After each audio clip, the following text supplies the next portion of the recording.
Hello friends, how are you? I hope you are fine and welcome to Pinky Goel Commerce classes.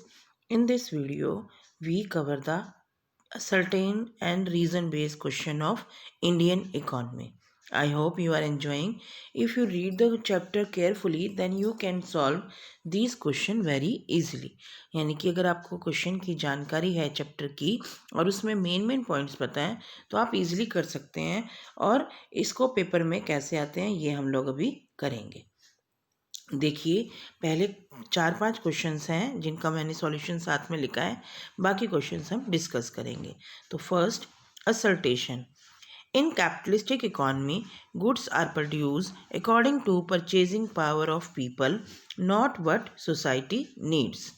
ये assertion था जिसके अनुसार ये कह रहा है कि जो कैपिटलिस्टिक अर्थव्यवस्था होती है, यानी कि पूंजीपति अर्थव्यवस्था में उस तरह से गुड्स को प्रोड्यूस किया जाता है जहाँ पर लोगों की परचेजिंग पावर के अनुसार, यानी कि लोगों को खरीदने की शक्ति से, ना कि एक सोसाइटी की नीड से। तो रीज़न क्या कह रहा है? Goods are produced that can be sold profitably. Yes, यानी कि जो पूंजीपति अर्थव्यवस्था है वहाँ पर केवल गुड्स को प्रॉफिट के लिए ही बेचा जाता है, जबकि ये दोनों चीज़ें सही हैं। तो अब इसमें ऑप्शन दिए हुए हैं, आपको ऑप्शन कैसे करने हैं। जैसे पहला option, both assertion and reason, यानी कि A and R are true and reason is the correct explanation of assertion. ठीक है, पहला ऑप्शन। दूसरा कि both A and R true but reason is not correct, यानी कि जो उसकी तर्क दिया है उसका कारण सही नहीं है। ए को असर्टेशन मीन्स तर्क, रीज़न मीन्स उसका कारण। अब इसने कहा कि ए ट्रू है बट रीज़न फॉल्स है, या ए फॉल्स है बट रीज़न इज़ ट्रू। देखिए, दोनों ही में आपको क्लियर है कि कैपिटलिस्टिक इकॉनमी में केवल उन्हीं वस्तुओं का उत्पादन किया जाता है जो कि उनको प्रॉफिट देती हैं, ना कि समाज के अनुसार। तो ये बात दोनों ही सही है, यानी कि assertion is true, reason is also correct explanation. तो both A option is the right answer. तो आपने यहाँ पर एक्सप्लेन करके फिर लिखना है। नेक्स्ट है मॉडर्नाइजेशन। मॉडर्नाइजेशन का मतलब क्या है? As a planning objective create contradiction in the light of employment opportunities. ठीक है, यानी कि आधुनिकरण जो हमारी प्लानिंग है उनका मुख्य जो ऑब्जेक्टिव है वो एम्प्लॉयमेंट अपॉर्चुनिटी को, यानी कि जो आपकी एम्प्लॉयमेंट अपॉर्चुनिटीज़ हैं उनका कॉन्ट्राडिक्शन यानी कि कमी करना। Reason, modernization imply use of advance technology, यानी कि मॉडर्नाइजेशन से आप टेक्नोलॉजी को, एडवांस टेक्नोलॉजी को यूज़ करते हैं। सही है ये भी। देखिए, अगर आप मॉडर्नाइजेशन का मतलब होता है कि एम्प्लॉयमेंट अपॉर्चुनिटीज़ की कमी होना। ठीक है, क्योंकि अगर मॉडर्नाइजेशन में आप एडवांस टेक्नोलॉजी यूज़ करेंगे तो वहाँ पर कैपिटल इंटेंसिव होती है, लोगों की कमी। तो both A and R true and R is the correct explanation of assertion. तो फिर यही इसी तरह से चारों ऑप्शन होंगे, आपको इसमें से चूज करना होता है। तो A is the right answer इसमें भी। Clear? Second, third, the goal of equity was not fully serve by abolition of intermediaries. वो कहता है कि आपका समानता का जो था was not fully served by abolition of intermediate, यानी कि जो उनके मध्यकालीन थे, जो बीच में, उनको एबोलिजेशन से सर्व नहीं होता। In some areas former zamindar continue to own large areas of land by making use of loopholes in legislation. वो कहते हैं कि जो समानता का अधिकार था, इंटरमीडिएटरीज यानी कि जो उन्होंने बीच में से उनको रिमूव किया, वो सर्व नहीं कर पा रहे थे। कारण उसने बताया कि जो जमींदार थे उन्होंने हमारे, जैसे हमारे कानून में तो ये बनाया गया था कि सभी को समान अधिकार मिले, ठीक है, लेकिन उन्होंने उसी में लेजिस्लेशन में कुछ कमियों की वजह से, यानी कि हमारे संविधान में कुछ कमियों की वजह से उन्होंने अपने अपने कुछ लूप होल्स की वजह से जगह बना ली थी कि उनके पास अभी भी बहुत ज़्यादा भूमि थी, यानी कि वो उतनी ही भूमि पर राज कर रहे थे। तो इसमें ऑप्शन क्या आएगा, देखिए, both assertion and reason are true, correct explanation of assertion. पहला, दोनों ट्रू है लेकिन करेक्ट एक्सप्लेनेशन नहीं है। फिर जो असर्टेशन है ट्रू है, रीजन इज फॉल्स। फिर assertion is false, reason is true.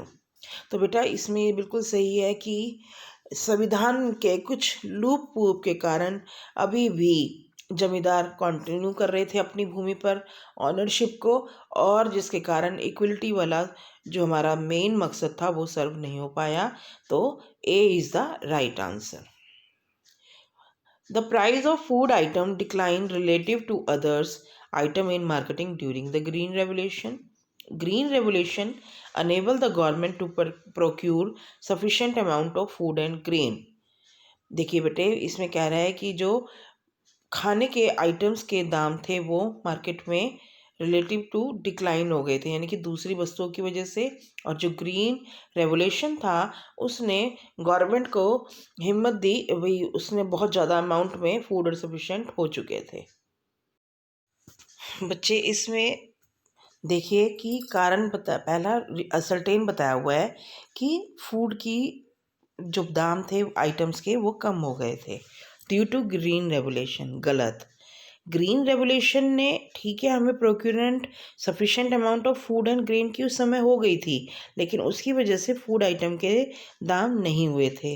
तो आपका आंसर आएगा कि बोथ, लेकिन वो सफिशेंट भी था और ये भी बात सही थी।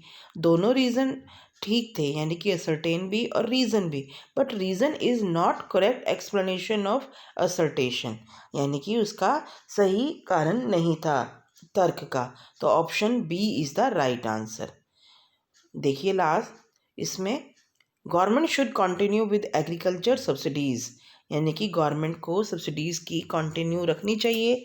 और वो कारण कहते हैं कि अगर आप eliminate subsidies will increase the income inequality between rich and poor farmer and will violate the ultimate goal of equity. कहते हैं कि अगर गवर्नमेंट एग्रीकल्चर पर सब्सिडीज़ को कंटिन्यू रखती है, रखनी चाहिए। क्यों? कहते हैं अगर वो एलिमिनेट कर लेगी तो जो हमारे रिच एंड पुअर के बीच में गैप है वो अधिक हो जाएगा, और अल्टीमेटली हमें जो गोल ऑफ इक्विटी है that can not be achieved, यानी कि उसको हम प्राप्त नहीं कर पाएंगे। तो ये दोनों ही बातें सही हैं और रीज़न भी सही है असर्टेशन का। तो जो आपका फर्स्ट ऑप्शन है that is the right answer. बेटे अभी तक जो 5 क्वेश्चन हमने किए हैं वो थे सोल्ड, जिनका मैंने नीचे आंसर आपको दे दिया था, लेकिन ये अनसोल्ड क्वेश्चन है। You have to listen carefully and then note in your notebook, तभी आप लोगों का हो पाएगा। तो देखिए कैसे। First, the progress of the modern industry remain very slow. यहाँ पर रीज़न क्या दिया गया है, there was hardly any capital goods industries to help promote industrialization in India। देखिए यहाँ पर जो आपकी यहाँ पर 1947 की बात करें जब हमें आज़ादी मिली थी, और अगर आज भी बात करें तो हमारी मॉडर्न इंडस्ट्रीज़ की जो रिपोर्ट है, प्रोग्रेस है, वो वेरी स्लो है। रीज़न कि हमारे पास कैपिटल गुड की इंडस्ट्री नहीं है जो कि प्रमोट करे इंडस्ट्रियलाइजेशन इन इंडिया। तो यहाँ पर अगर आप लोग देखें कि हमारी गवर्नमेंट पहले एग्रीकल्चर के ऊपर डिपेंड होती है, ठीक है। 1947 में agriculture is the main primary sector on which government give more importance even in 5-year plannings. उसके बाद उसने इंडस्ट्रीज़ के ऊपर प्रमोट तो किया, लेकिन इतनी हार्डली कैपिटल गुड्स को नहीं किया तो गवर्नमेंट के ऊपर उसका बर्डन था। तो और ना ही आफ्टर इंडिपेंडेंस हमारे पास इतनी कैपिटल थी और लोगों को अवेयरनेस थी, अगर थी तो उनको ये मालूम नहीं था कि कैसे इन्वेस्ट करना है। तो असर्टेन भी ठीक है और रीज़न उसका सही है, ठीक है। तो इसमें फर्स्ट ए ऑप्शन आंसर आएगा। Second, India become an exporter of primary product and N importer of finish consumer and capital goods in Britain. यहाँ पर ब्रिटेन की बात हो रही है, तो ये देखिए असर्टेन तर्क जो है वो बिल्कुल सही है कि हम पहले थे इम्पोर्टर, लेकिन एक्सपोर्टर बन गए थे किस चीज़ के? प्राइमरी प्रोडक्ट्स के। और पहले हम लोग थे फाइनल गुड्स के। लेकिन यहाँ पर जब से हमारे ऊपर ब्रिटेन का राज्य हुआ या गवर्नमेंट ने उसमें शासन किया, तो प्राइमरी प्रोडक्ट के हम लोग बन गए एक्सपोर्टर और importer final consumer capital goods के, जो कि प्रोड्यूस होते थे ब्रिटेन में। तो इसका कारण क्या दिया हुआ है? restrictive policies of commodity production, trade and tariff pursued by colonial government adversely affected the structure, composition and volume of India's foreign trade। बिल्कुल सही है कि देखो, जब ब्रिटेन का राज्य था, कॉलोनियल गवर्नमेंट थी, तो उसने सारा का सारा जो इस तरह से अफेक्ट किया स्ट्रक्चर को कि हमारा फॉरेन ट्रेड उन्होंने कंट्रोल किया। और उनकी जो डिस्क्रिमिनेटिव यानी कि मतभेद वाली, यानी कि उन्होंने भेदभाव वाली, कि जो ब्रिटेन से माल आता था उस पर टैक्स ना ही लगाते थे, वो आता था उससे टैक्स लेते थे, और जो यहाँ से जाता था उस पर टैक्स ना के बराबर पे करते थे। तो इस तरह से उन्होंने जो नीतियाँ बनाई थी कमोडिटी प्रोडक्शन की और इंपोर्ट और एक्सपोर्ट की, वो उन्हीं के फेवर में थी। तो ये सही है, जिसके कारण India exporter of primary product बन गया और इंपोर्टर ऑफ फाइनल गुड बन गया। क्लियर? तो ए इज यानी कि असर्टेन और रीज़न दोनों सही हैं, और रीज़न उसका सही एक्सप्लेनेशन है। Next, Britain maintain a monopoly control over India's export and import. Yes, सही है ये। लेकिन रीज़न क्या कहा? कि opening of Suez canal further intensified British control over India's foreign trade. ये भी बिल्कुल रीज़न, तर्क बिल्कुल सही है। पहले तो था ही ब्रिटेन का, लेकिन सुएज कैनल खोलने के बाद उसने और भी कंट्रोल अच्छी तरीके से कर लिया, यानी कि फॉरेन ट्रेड का पूरा कंट्रोल ब्रिटिश के हाथ में हो गया। बिल्कुल सही। तो यानी कि first option is the right answer. Next, suppose the literacy rate in state is 78% and the net attendance ratio in second stage is 47%, secondary stage में, then more than half of the students are going to other state for elementary education। बेटे यहाँ पर जो एक state की पहले literacy rate 78% कर दी है, जो कि यहाँ में एजुकेशन वाले चैप्टर में है, और जहाँ पर अटेंडेंस रेट कम हो रही थी, अदर स्टेट्स की तरफ नहीं। ये इसका कारण नहीं है। More than half of the students are going to the state for elementary education, wrong. ये बात सही थी कि जा रहे थे, लेकिन इसका जो मेन कारण डिक्लाइन का था वो थी less awareness and the poverty. तो इसका असर्टेन तो ठीक है, रीज़न भी कम, रीज़न उसकी राइट एक्सप्लेनेशन नहीं है। Both are correct but not the right explanation. देखिए next, a good indicator of economic growth is steady increase in GDP. Reason दिया है कि the GDP is the market value of final goods and services produce in domestic territory of the country. यानी कि reason आपका बिल्कुल सही है। GDP हमारी फाइनल गुड्स एंड सर्विसेज होती हैं, जो कि देश की सीमाओं के अंदर प्रोड्यूस की जाती हैं। लेकिन यहाँ पर ये फॉल्स है कि एक good indicator of economic growth is steady, यानी कि जो ग्रोथ है वो स्टेडी है, और इंक्रीज इन जीडीपी, रॉन्ग। ये इसका सही ascertain is false while reason is correct. Next, adoption of new technology is the production of goods and services to increase the output is called modernization।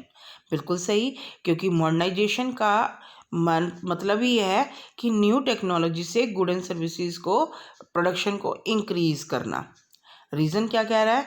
Modernisation does not refer only to use of technology but also to change in social outlook. तो reason भी इसका मतलब दोनों ही चीज़ें सही हैं, ठीक है, लेकिन उसकी वो करेक्ट एक्सप्लेनेशन नहीं है। Clear? The first 5-year plan gave importance to self reliance. First 5-year plans, और रीज़न क्या कह रहा है? Self reliance mean avoiding imports of those goods which could be produced in India itself. Reason self reliance का meaning बिल्कुल सही बताया है यहाँ पर। सेल्फ रिलायंस का मतलब होता है कि उसने जो आप इंपोर्ट करते हो बाहर से उसको इंडिया में ही प्रोड्यूस करो। But ascertain is not the right correct. आपको पता है कि पहले फर्स्ट 5 ईयर प्लान में एग्रीकल्चर को इम्पोर्टेंट दिया गया था, सेल्फ रिलायंस नहीं हो सकते थे हम लोग। फिर सेकंड में इंडस्ट्रीज़ को, थर्ड में फिर आगे मॉडर्नाइजेशन और इक्विटी को दिया गया था। तो पहले 5 ईयर प्लान्स में हम सेल्फ रिलायंस की तरफ कम थे। सेल्फ रिलायंस में अगर आप लोग बात करें, हमने इम्पोर्टेंस दी थी लेकिन हम नहीं कर पाए थे उस चीज़ को। तो असर्टेन में देखिए इम्पोर्टेंस सेल्फ रिलायंस में नहीं था, हमारा इक्विटी का था। रिलायंस में हमारा शॉर्ट प्लान्स में आया था। तो असर्टेन इज़ नॉट करेक्ट और रीज़न इज़ राइट, यानी कि ट्रू, और जो असर्टेन है वो फॉल्स है। Land ceiling means fixing the maximum size of land which could be owned by an individual. ठीक है।